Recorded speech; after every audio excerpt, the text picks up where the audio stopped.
Hello and welcome to my YouTube channel Style Plus. If you like my video then like it, share it and subscribe to my channel. जानते हैं भारत के राष्ट्रपति के बारे में। भारत को उपराष्ट्रपति जो होता है वो 5 वर्ष के लिए चुना जाता है। जिस तरह राष्ट्रपति को चुना जाता है वह राज्यसभा का पदेन सभापति होता है और राष्ट्रपति की मृत्यु, त्यागपत्र, महाभियोग द्वारा हटाया जाने या किसी अन्य कारक के पद रिक्त होने पर वह कार्यवाहक राष्ट्रपति का काम करता है। उपराष्ट्रपति को उसके पद से हटाने की प्रक्रिया। उपराष्ट्रपति को राज्यसभा के प्रस्ताव द्वारा हटाया जा सकता है बशर्ते कि लोकसभा भी उस प्रस्ताव को स्वीकार कर लिया हो। उपराष्ट्रपति पर महाभियोग लगाए जाने का कोई प्रावधान नहीं है। जानते हैं उपराष्ट्रपति का चुनाव कैसे होता है। उपराष्ट्रपति का चुनाव एकल संक्रमणीय मत प्रणाली के द्वारा होता है। यह चुनाव राष्ट्रपति के चुनाव से भिन्न होता है। इसमें केवल संसद के दोनों सदन ही भाग लेते हैं। विधानमंडलों की कोई भूमिका नहीं होती है। उपराष्ट्रपति पद की शपथ भारत के राष्ट्रपति के द्वारा दिलवाई जाती है। अब हम जानते हैं उपराष्ट्रपति के क्या कार्य है और उनकी क्या शक्तियाँ हैं। उपराष्ट्रपति राज्यसभा के सभापति के रूप में कार्य करता है। वह राज्यसभा के अध्यक्ष के रूप में सदन की कार्यवाही को चलाते हैं। राष्ट्रपति की मृत्यु पर, राष्ट्रपति के त्यागपत्र पर, राष्ट्रपति की अनुपस्थिति पर, राष्ट्रपति को हटाए जाने पर अथवा किसी लंबी बीमारी होने पर उपराष्ट्रपति राष्ट्रपति का पद ग्रहण करता है। अब हम जानते हैं प्रधानमंत्री और मंत्रिपरिषद के बारे में। प्रधानमंत्री लोकसभा में बहुमत प्राप्त दल का नेता होता है। जैसे ही वह बहुमत खो देता है वह अपना पद भी खो देता है। प्रधानमंत्री मंत्रिपरिषद का प्रधान ही तय करता है कि उसके मंत्रिपरिषद में कौन लोग मंत्री होंगे। प्रधानमंत्री ही विभिन्न मंत्रियों के पद स्तर और मंत्रालयों का आवंटन करता है। इसी कारण वह मंत्रिपरिषद का प्रधान भी होता है। प्रधानमंत्री तथा सभी मंत्रियों के लिए संसद का सदस्य होना अनिवार्य है। संसद का सदस्य हुए बिना यदि कोई मंत्री या प्रधानमंत्री बनता है तो उसे 6 महीने के भीतर ही संसद के सदस्य के रूप में निर्वाचित होना पड़ता है।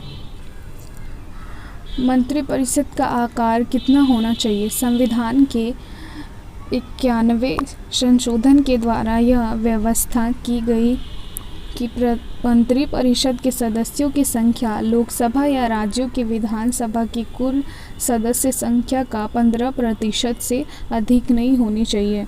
मंत्रिपरिषद लोकसभा के प्रति सामूहिक रूप से उत्तरदायी है। इसका अर्थ है जो सरकार लोकसभा में विश्वास खो देती है उसे त्यागपत्र देना पड़ता है। यह सिद्धांत मंत्रिमंडल की एकजुटता के सिद्धांत पर आधारित है। इसकी भावना यह है कि यदि किसी एक मंत्री के विरुद्ध भी अविश्वास प्रस्ताव पारित हो जाए तो संपूर्ण मंत्रिपरिषद को त्यागपत्र देना पड़ता है। जानते हैं प्रधानमंत्री का स्थान क्या होता है। सरकार में सर्वोपरि है। मंत्रिपरिषद तभी अस्तित्व में आती है जब प्रधानमंत्री अपने पद की शपथ ग्रहण कर लेता है। प्रधानमंत्री की मृत्यु या त्यागपत्र से पूरी मंत्रिपरिषद भंग हो जाती है। प्रधानमंत्री सरकार की धुरी। प्रधानमंत्री एक तरफ मंत्रिपरिषद तथा दूसरी तरफ राष्ट्रपति और संसद के बीच सेतु का काम करता है। वह संघीय मामलों में प्रशासन और प्रस्तावित कानूनों के बारे में राष्ट्रपति को सूचित करता है। अब हम जानते हैं प्रधानमंत्री की शक्ति के स्रोत क्या हैं। मंत्रिपरिषद पर नियंत्रण, लोकसभा का नेतृत्व, मीडिया तक पहुंच, चुनाव के दौरान उसका व्यक्तिगत उभार, अंतर्राष्ट्रीय सम्मेलनों में राष्ट्रीय नेता की छवि, अधिकारी वर्ग पर आधिपत्य, विदेशी यात्राओं के दौरान नेता की छवि, पॉकेट बॉक्स। गठबंधन की सरकारों की वजह से प्रधानमंत्री की शक्तियों में काफ़ी परिवर्तन आ गए हैं। 1989 से भारत में हमने गठबंधन सरकारों का युग देखा है। इनमें से कुछ सरकारें तो लोकसभा की पूरी अवधि तक की सत्ता में न रह सकी। ऐसे में प्रधानमंत्री का पद उतना शक्तिशाली नहीं रहा जितना एक दल के बहुमत वाली सरकार में होता है। अब हम जानते हैं प्रधानमंत्री पद की शक्तियों में आए बदलाव। प्रधानमंत्री के चयन में राष्ट्रपति की भूमिका बढ़ी है। राजनीतिक सहयोगियों से परामर्श की प्रवृत्ति बढ़ी है। प्रधानमंत्री के विशेषाधिकारों पर अंकुश लगा है। सहयोगी दलों के साथ बातचीत तथा समझौते के बाद ही नीतियाँ बनती हैं। राज्यों में कार्यपालिका का स्वरूप क्या है, इसके बारे में जानते हैं। राज्यों में एक राज्यपाल होता है जो केंद्रीय सरकार की सलाह पर राष्ट्रपति द्वारा नियुक्त होता है। मुख्यमंत्री विधानसभा में बहुमत दल का नेता होता है। बाकी सभी सिद्धांत वही है जो केंद्र सरकार के संसदीय व्यवस्था होने के कारण लागू है। अब हम जानते हैं स्थायी कार्यपालिका क्या है। इसको नौकरशाही भी बोलते हैं।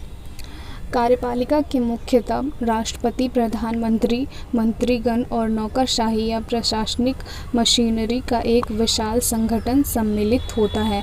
इससे नागरिक सेवा भी कहते हैं। नौकरशाही में सरकार के स्थायी कर्मचारी के रूप में कार्य करने वाले प्रशिक्षित और प्रवीण अधिकारी नीतियों को बनाने में तथा उनको लागू करने में मंत्रियों का सहयोग करते हैं। भारत में एक दक्ष प्रशासनिक मशीनरी मौजूद है, लेकिन यह मशीनरी राजनीतिक रूप से उत्तरदायी है। इसका अर्थ है कि नौकरशाही राजनीतिक रूप से तटस्थ है। प्रजातंत्र में सरकार आती जाती रहती है। ऐसी स्थिति में प्रशासनिक मशीनरी की यह जिम्मेदारी है कि वह नई सरकारों को अपनी नीतियाँ बनाने में और उन्हें लागू करने में मदद करे। नौकरशाही के सदस्यों का चुनाव। जानते हैं नौकरशाही के सदस्यों का चुनाव कैसे होता है। नौकरशाही में अखिल भारतीय सेवाएं, प्रांतीय सेवाएं, स्थानीय सरकार के कर्मचारी और लोक उपक्रमों के तकनीकी एवं प्रबंधकीय अधिकारी सम्मिलित हैं। भारत में सिविल सेवा के सदस्यों की भर्ती की प्रक्रिया का कार्य संघ लोक सेवा आयोग यूपीएससी को सौंपा गया है। लोक सेवा आयोग के बारे में जानते हैं। लोक सेवा आयोग क्या है। ऐसा ही लोक सेवा आयोग राज्यों में भी बनाए गए हैं जिन्हें राज्य लोक सेवा आयोग कहा जाता है। लोक सेवा आयोग के सदस्यों का कार्यकाल निश्चित होता है। उनको सर्वोच्च न्यायालय के न्यायाधीश के द्वारा की गई जांच के आधार पर ही निलंबित या अपदस्थ किया जा सकता है। लोक सेवकों की नियुक्ति दक्षता व योग्यता को आधार बनाकर की जाती है। संविधान ने पिछड़े वर्गों के साथ साथ समाज के सभी वर्गों को सरकारी नौकरशाही बनने का मौका दिया है। इसके लिए संविधान दलित और आदिवासियों के लिए आरक्षण की व्यवस्था करता है। अब हम जानते हैं सिविल सेवाओं का वर्गीकरण। अखिल भारतीय सेवाएं, भारतीय प्रशासनिक सेवा, भारतीय पुलिस सेवा, केंद्रीय सेवाएं, भारतीय विदेश सेवा, भारतीय सीमा शुल्क, प्रांतीय सेवाएं, डिप्टी कलेक्टर, बिक्री कर अधिकारी, भारतीय प्रशासनिक सेवा आईएएस तथा भारतीय पुलिस सेवा आईपीएस के उम्मीदवारों का चयन संघ लोक सेवा आयोग करता है। किसी जिले का अधिकारी कलेक्टर उस जिले में सरकार का सबसे महत्वपूर्ण अधिकारी होता है और ये सामान्यतः आईएएस स्तर का अधिकारी होता है। और आखिरी में जानते हैं पॉकेट वीटो के बारे में। पॉकेट वीटो क्या है। जब राष्ट्रपति किसी विधेयक पर अनुमति नहीं देता है और संविधान के अनुच्छेद के अंतर्गत पूर्ण विचार को भी नहीं लौटाता है, ऐसी स्थिति में वो पॉकेट वीटो का प्रयोग करता है।